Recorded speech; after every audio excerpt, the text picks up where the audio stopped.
I'm confessing that I love you. Tell me, do you love me too? I'm confessing. Do you think there's a difference in like personality types and people's approaches to recycling and sustainable practices? That's a really Right great brain. question. That's a really Left great brain, question. right brain. I think that creative people are closer to the mindset required for being more conscious of the world we live in. What's up? Episode 37 of the Vibe Union podcast. It's Dilly Dear. Dilly Dear. Dilly D here. Dilly Dear. Dilly I Dear. love it. It's beautiful. I'm here with Minti. Minti, what's good? What just happened? We just talked with Emily, right? Yes, we did. We had the most amazing conversation about sustainability and how to be sustainable in this current climate, and how to be sustainable creatively as well, and practical steps to be able to do that. And some amazing links to Emily Paddon-Brown's incredible catalogue of do what you can videos for the environment. Absolutely. So Emily Paddon-Brown, we just chatted with her. It was great. Please stay on for that interview. She is a wonderful eco warrior, actor, theatre performer. Stay tuned. But first, very important to do some housekeeping. You are here in a Vibe Union podcast. Vibe Union do many things out and about in this world. You know, we are out here doing this stuff.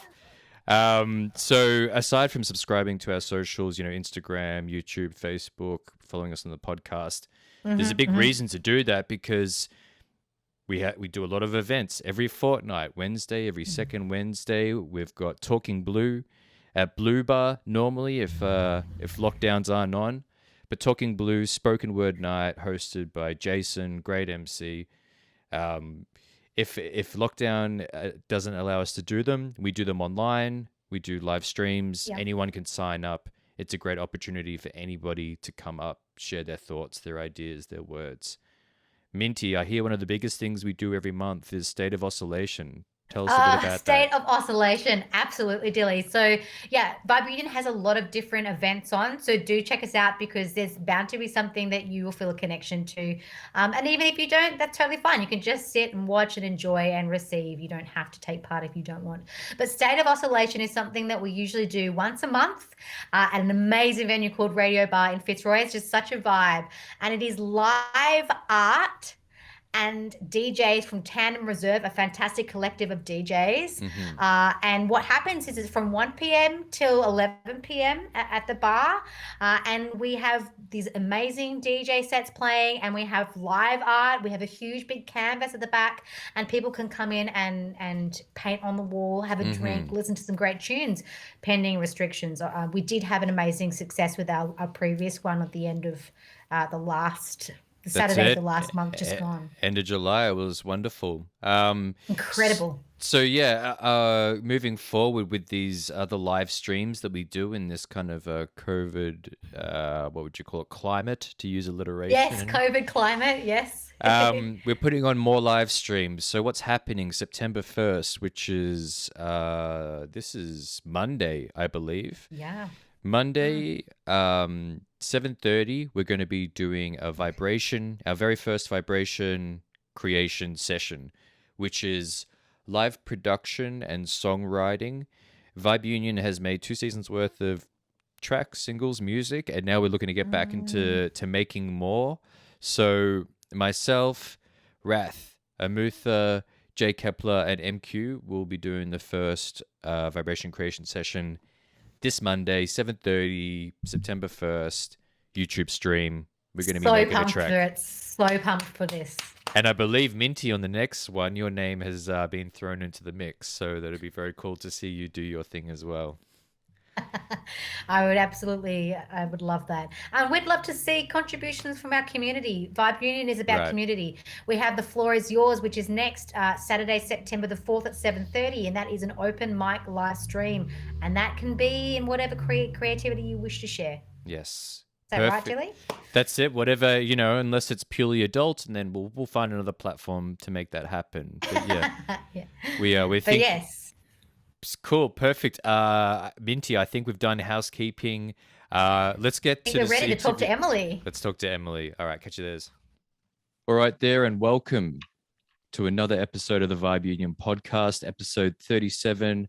My name's Dilly Dave, and I'm joined by Minty. How's it going, Minty? Hey, Dilly, it's going good. I'm very pumped for today's episode. We have a fantastic guest on Mhm. today. We have the wonderful Emily Paddon-Brown. She is an eco warrior. She's an incredible soul creator of this universe. With there she is. Look, there she is. And she's an incredible creative human being and has had a lot of experience in the arts and in lots of different worlds and with lots of different types of people. So we really wanted to get her thoughts today on sustainability and something that she's incredibly passionate about. And I'd also like to throw it over to you, Emily Paddon-Brown, to do the acknowledgement. So thank you so much for coming on, and I'll hand it over to you, Emily. Thanks. So we wanted to acknowledge that we sit and speak and sing and make music on Wurundjeri country, and we acknowledge their elders past, present and future.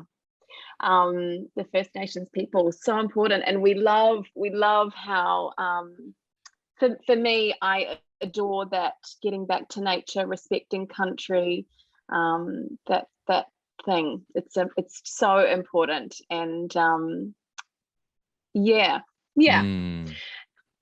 They were the true practices of all the things that we wish that we were doing right now, right? Absolutely. You know, when the first settlers came and they saw country, they saw it as wild country, but it was, especially in Victoria, in Victoria, I know that that the First Nations people had a beautiful landscape that they had created, sustainable meadows where they created places where the roo could feed, and they had to come out in the open to do that. So they're like nurturing their ecology, but then also feeding, like hunting them and feeding them in a sustainable way.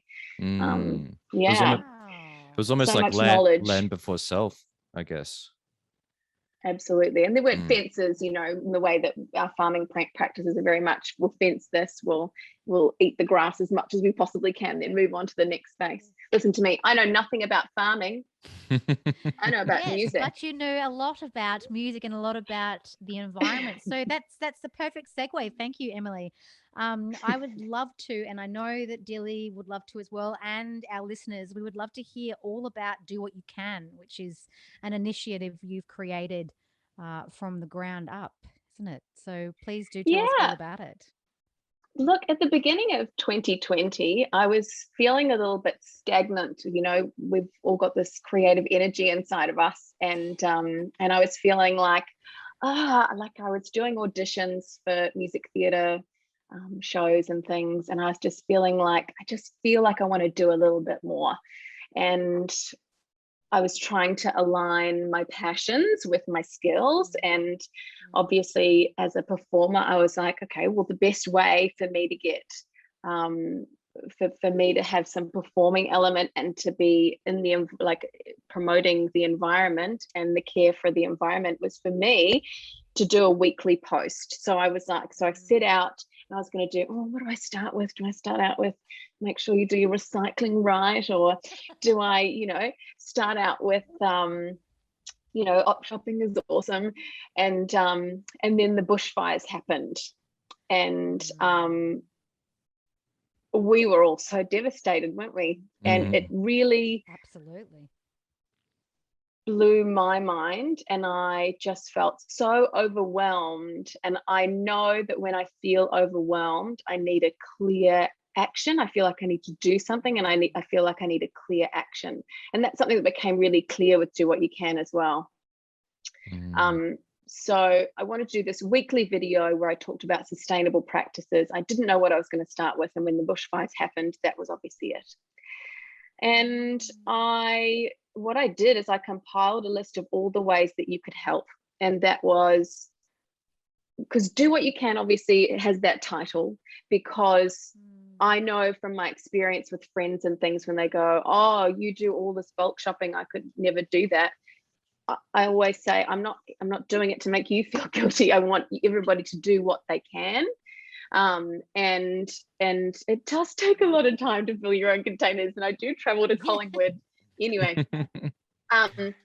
And so with this, in the do what you can way, I know that not everybody has the finance to be able to, you know, throw $100 at a cause. And so I just sort of went through and I was trying to think laterally about what you could do. And so there was like giving blood, there was donating items that could get rehomed to people who lost their houses, people with veterinary skills who could help out with injured people, you know, and just putting all the helpline numbers, all the contacts. What was that? The knitting, you know, the knitting for all of the little wildlife creatures, all those, the pockets of, you know, for the joeys and things. Yeah, I ended up participating in a workshop where we did like crochet nests for like snakes and bags for bats and all sorts of things.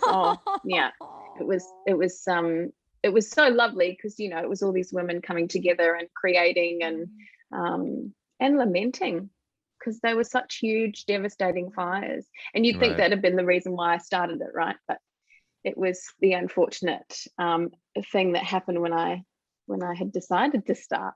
Right. So it fueled me even more, you know. So it wasn't a catalyst, but it was kind of like, I guess it was the catalyst, but it wasn't like the it was the nail thing in the coffin. That, it wasn't the initial. You'd been thinking about pumping out these videos or ideas for a little while, right? Do you think that Emily, do you think that the kind of the individual responsibility is one of the best ways forward? Is that kind of part of your mindset behind it? Absolutely not. No? Good. Look, I think it's really important that we have a mindset around the environment, but I actually think most of the responsibility lies with huge corporations and governments because the change, if everybody made the change, then great, but everybody's not going to make the change. And this idea of a carbon footprint was created by Big Corp. Right, you to know, cover themselves, they to did give it themselves some absolutely leeway. to take the onus off themselves and to make us feel guilty about it, which is again, you know, you do what you can. If you can't afford to do bulk shopping, then you're going to buy what's cheapest and you're going to use the coupons at the supermarket. That's not the kind of person where you can go, hey, you need to buy in bulk. And it's the companies that have the money that are dictating what people are or are not able to do. I mean, ultimately, we want a circular economy. Yeah, ultimately, we want a circular economy where someone creates a product and then all the packaging around that product or lack of it, if that product is single use or gets used up, the container or the whatever gets sent back to that company and then it gets refilled or recycled, however they do it. And then return, you know, you can purchase it again if you want. Ultimately, circular economy is our best way out of this. And, you know, this cash for cans kind of thing is coming up in Victoria, which is really great. It's been campaigned for a long time, and that's going to be coming in the can deposit scheme, or I should know my terms better. But it's good that that's coming back. That's a great example of a circular economy. And we get the money back when we return the containers. So there's an incentive for us. Yeah. And and then it goes around. So Emily, so you do what you can videos. What can people expect to see and to experience when they click the link, which is do what you can for the world? Yeah, look, well, I obviously started out with the bushfire victim support. And I just went down so many rabbit holes each week.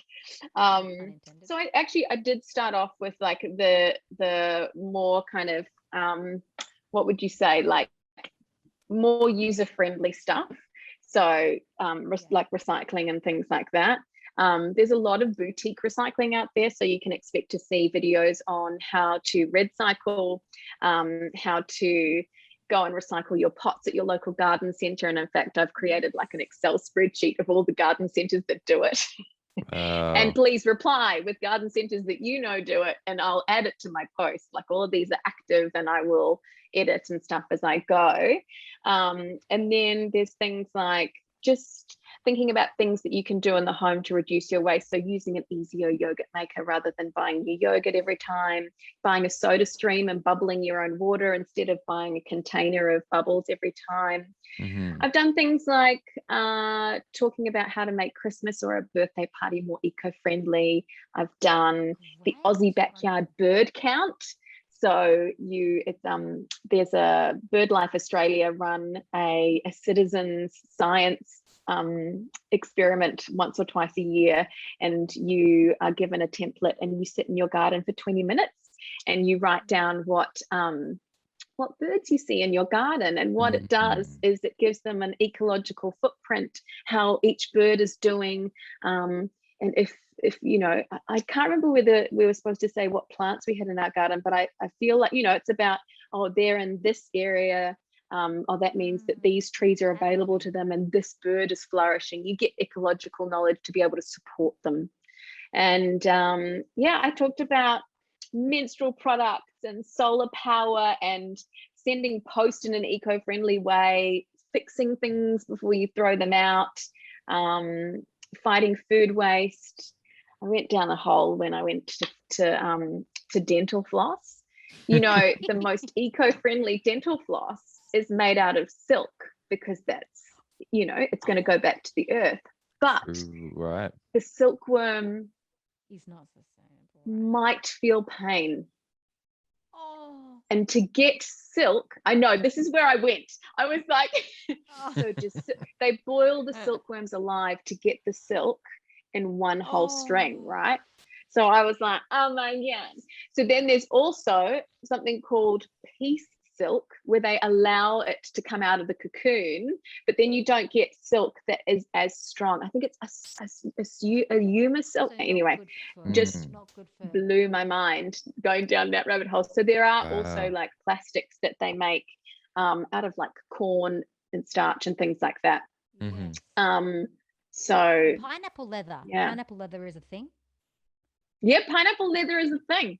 We love it when stuff that's going to become a waste product becomes something, you know, usable. And there are so many things that you can use. Like I this is a great segue because there's so many things that get thrown out, and I'm finding all the things that I see thrown out, I like to repurpose, and I've been using them to make video clips and artwork with.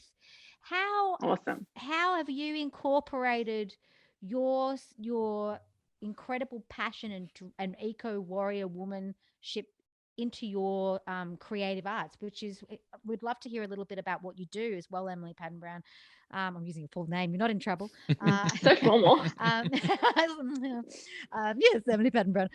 We'd love to know a little bit about what your musical history is and what your creative history is, and how you've been able to incorporate this incredible way of life into your creativity. And yeah, then beautiful. we'd love to talk about how you can share it with others and how they can do it too. Awesome. Well, I am a singing teacher. I have performed in major musicals, and I am also a mum. So those are three creative outlets where I obviously am being eco-friendly. I think within the home studio, teaching singing, the simple things that I've been doing to keep it eco-friendly is like, I buy a printer that prints double-sided, not all of them do, and I print double-sided, and I've written things so that I remember. Good, very I don't print music for my students. I've always got my own copy, as is copyright, but it's all on my iPad. I tend to use Music Notes. I don't know if you guys know about them, but musicnotes.com I find quite good, not affiliated. And I've just got all my sheet music on the app, which is really great, on my iPad. And yeah, I tend to print music that I sing so that I'm not feeling like I'm at work looking at an iPad. A nice differentiation for me, and of course I only print double-sided. I have online records for everything, So in the beginning, obviously I had like a folder where I wrote down the students' details and all that kind of thing, but now it's all on Google Drive and they've got their own folder they can go in. I can record a track for them and they can access it on their Google Drive within seconds, which is so great when we're in Zoom Live, because I can record the track, send it to them, and then hear them sing along to the music straight away. Right. It's more convenient now, yeah. actually. Oh my gosh, absolutely. Obviously I'm using a piano rather than a keyboard. And I always think before I buy, can I get this secondhand? Always. My ring light, secondhand off Facebook Marketplace. This beauty is from an op shop. Unbelievable. Tell us how much, Emily, you got that wonderful instrument for. $200. It's It was something unbelievable. criminal. It was truly criminal. And they delivered it. And my they God. delivered And it. it's a good piano too. I've heard it before. Oh, it's beautiful. It's lovely. Yeah. Had someone butcher it the last time they came though. Oh no. He like scratched the sides when he was tuning. Anyway, don't use I him. thought you meant someone who was stuck on middle C for rather too long. That's what I thought. We've all had those students. Bless their hearts. Music jokes. I have a bit of, So yeah, just I've got a bit of a funny question, unless I was, interrupting your flow. It's a bit of a funny, okay, so do you think, people who are a bit more creative compared to conventional, are more inclined to be part of these practices, or do you think that they maybe are a bit more aware of these practices but don't actually get involved so much? Do you think there's a difference in like personality types and people's approaches to recycling and sustainable practices? That's a really great question. That's a really great question. I think that creative people are closer to the mindset required for being more conscious of the world we live in. We tend to move slower. We tend to value creativity. We tend to understand that fulfilling things take space and time, and they grow. And I think when you are a person who allows that in your life, you're more likely to move slow in your normal life and to make choices that acknowledge that. I'm not sure how clear I've been saying that, but I know that when you are being eco-friendly, sometimes you need to spend more time. Like baking biscuits, Creative, right? Right, baking biscuits is creative, and they taste so much better, and then you're not just going and buying it from the store. And just that idea, like we're more likely to have sat outside around a fireplace and played a song and enjoyed the outdoors. And yeah, I think I do think as an actor as well, like we play and we think about ourselves and our place in the world and our motivations, and psychology in general gets, you get to deep dive, and same with musicianship, so I think we are quite conscious of that stuff. So if we went to go, you go. I was going to say, like, if you work in a high-rise building and then you go home to your apartment that has no garden, where is the space in your life, right, in a high-stress, busy life, to remember that, I'm a part of a world with ecosystems and, trees, ancient trees that have natural been there law, for, thousands of years. If we don't see it, does it really exist? Out of sight, If we out don't of experience, mind. does it really exist? Yeah. there's a really high You have level to of consciously make detachment. it present. Yeah, high level of detachment in that person's life who is working that high rise and living that apartment, because I guess, it's not part of the daily practice or the way that they, I guess, interface with life.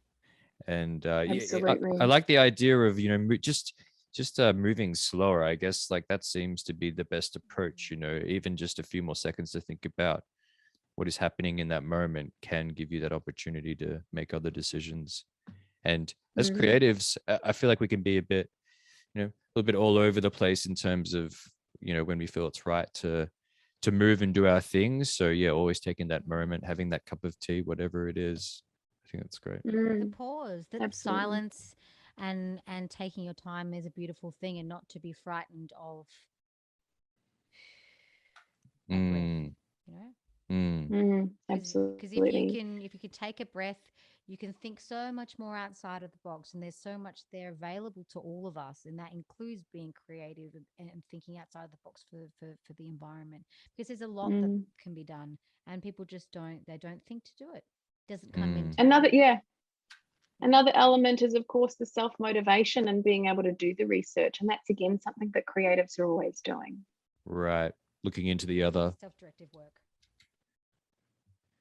And you do a lot of research when you're trying to make sure you're finding the most eco-friendly product, and you end up reading about the consciousness of a silkworm. I do just want to actually just throw one little point out there. For those of you that haven't seen Emily's videos, they're amazing. I think we're up to number 56. Is that correct? 56, 57? Yeah. They're weekly. They're amazing. It's Close you're to not week. just getting a video. Are they weekly? Close Are to they- weekly. They were Close to weekly weekly. last year. Yeah. They were weekly last year. Yeah. It's so hard keeping They're up a a lot. weekly thing like that.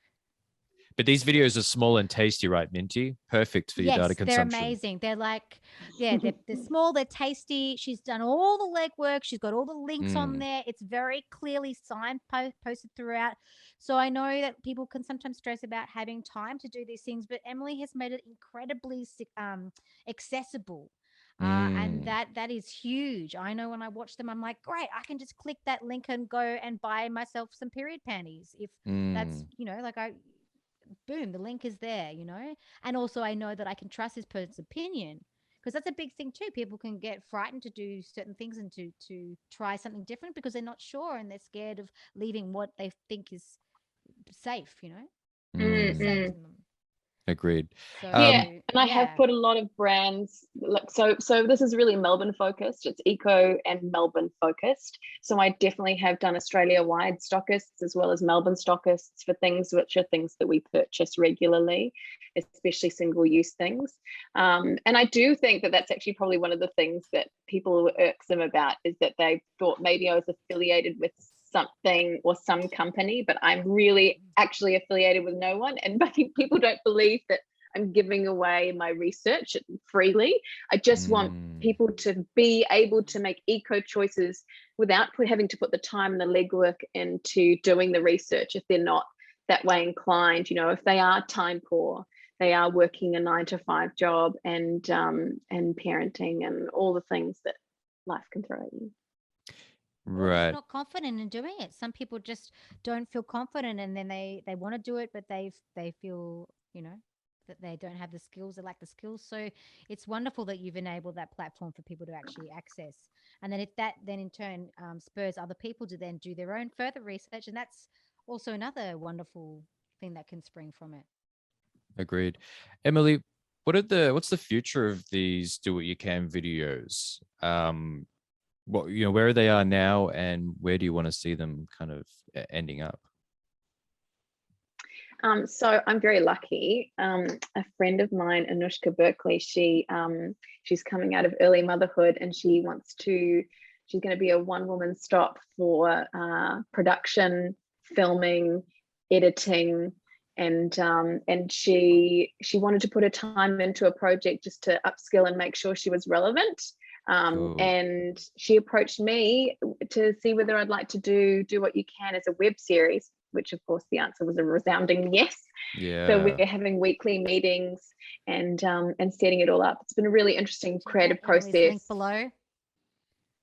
Thank you. So yeah, it's been a really interesting creative process, basically turning it around and thinking about it as a whole, because as I went along, it was just what fired me up that week when I was doing it weekly in 2020. And so yeah, the thing that's kind of come together is that there's this idea of, you know, we've all seen the green arrows, and we've got that idea of reduce, reuse, and recycle. At the moment, you can add to that rethink, which is the biggest one. Rethink. Do I need a new one of these? It's looking a little bit old and scummy. Could I paint it? You know, you got to like rethink whether do you even need this item in your life that you're just going to mindlessly replace. Then we've got refuse. So refusing, look, I don't really need a napkin. Thanks so much. Or I don't need a straw. If you could just not give me a plastic straw, I'd really appreciate that. So refusing things that we don't need in our lives, then moving to reduce and reuse and recycle. And then if you do need something new, can I screen share? Please. I'll be so quick. Oh, it's disabled. Can you just allow me?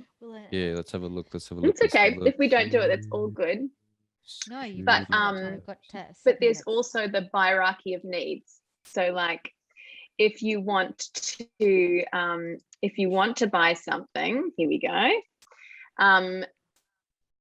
Thinking about the bottom of the triangle first. So using what you have. So often, if you just have a little delve, you've got something that's gonna do the job. Right. Use what you have, then borrow. There are so many great resources out there right now. There's toy libraries, there's tool libraries, there's places where you can go get things fixed for free by other humans. There's kitchen libraries, all sorts of things. Then we've got swap. Going onto your local Good Karma network on Facebook and saying, hey, I just need, you know, can I have some banners for my kids' party, and then I'll give them back. So swapping things, going to swap meat, swapping veggies if you've grown your own, and you know there's places where you can do that kind of thing. Thrifting. Oh my gosh, I love. I'm so sorry, Emily. Just to interrupt you for 1 second. Part of swap Skillshare, right? Could possibly be part of that. Oh, absolutely, Skillshare. Yeah. I had a student who was saying she couldn't afford lessons. Absolutely. I had a student who said to me, I don't think I can afford lessons. I really want to keep doing it, because she was a student at the time. And I said, how about you stay and you help me scan my sheet music into my computer, and then you're doing the scanning and I'll give you a singing lesson. Perfect. I think it's really important to support people in ways that aren't just, you know, money. This is the rethink, right? It doesn't just apply to being eco-friendly. It applies to life, not just doing things that are societally normal, just thinking outside the box with that stuff. Right. All right. So yeah, swapping skills. Get thrifty, love myself an op shop, as does Dee. and then making things, you know, bake those cookies. It feels better. Yeah. And then once you've gone through all of that and none of those things are possible, then buy, you know, at that point. Love that. Thanks for letting me share my little triangle. Thanks for sharing. Not mine. Wonderful. Thank you so much.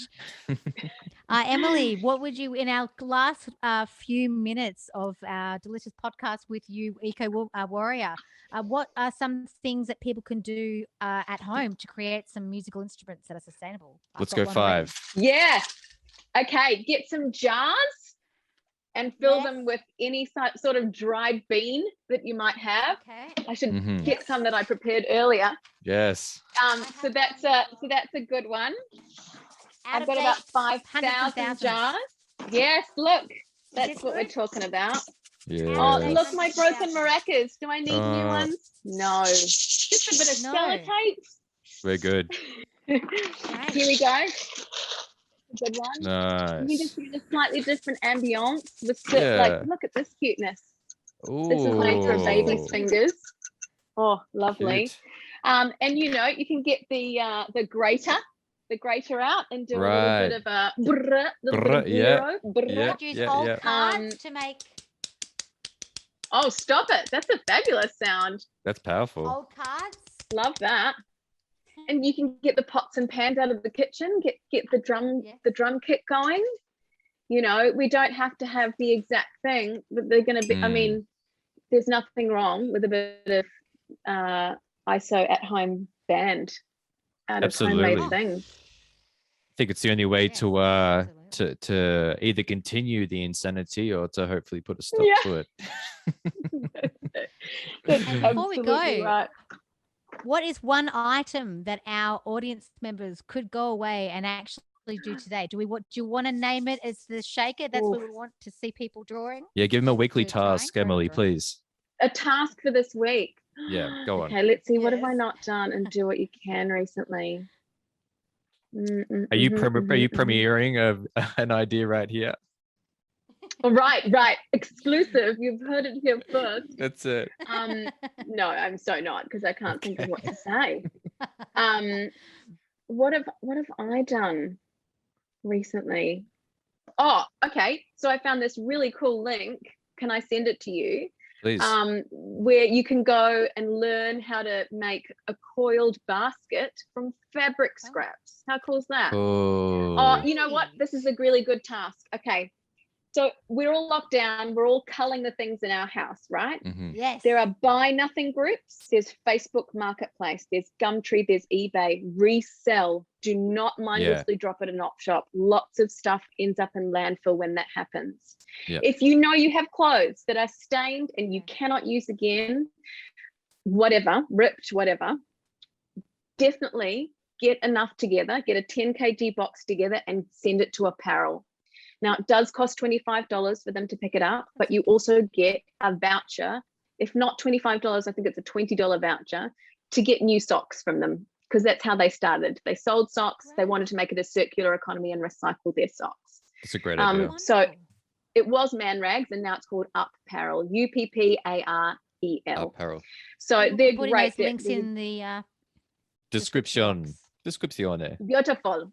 Yeah, so head to Apparel and get that 10 kg box of scraps and clothes that are reusable. You can send to Apparel and shoes. You can do bras as long as they don't have underwear. You can do I think you can do swimwear as well. But the list is pretty fabulous in terms of what you can recycle. Recycling shoes, who would have thought? Brilliant. Great. So Beautiful. apparel is really great if you're doing a wardrobe clean out. I think that's an awesome thing for you to be able to do. Yeah, we're spending Brilliant. money and we're spending time, but we're saving the planet, and that's always worth it. Love it. Perfect. That is the perfect ending. Thank you so much, Emily Paddon-Brown. Lovely viewers, thank you so much for joining us today. Also, I'd like to just say a closing. We are on stolen land and we are very grateful to be here and to be part of this incredible country that is Australia. And I pay my respects to the elders past, present, and emerging. Thank you so much, Emily Paddon-Brown. It's been an absolute pleasure. Do check out her podcast and all of the links in our description box below. Take it easy. Thanks again, Emily. Thank you. Thanks Cheers. so much.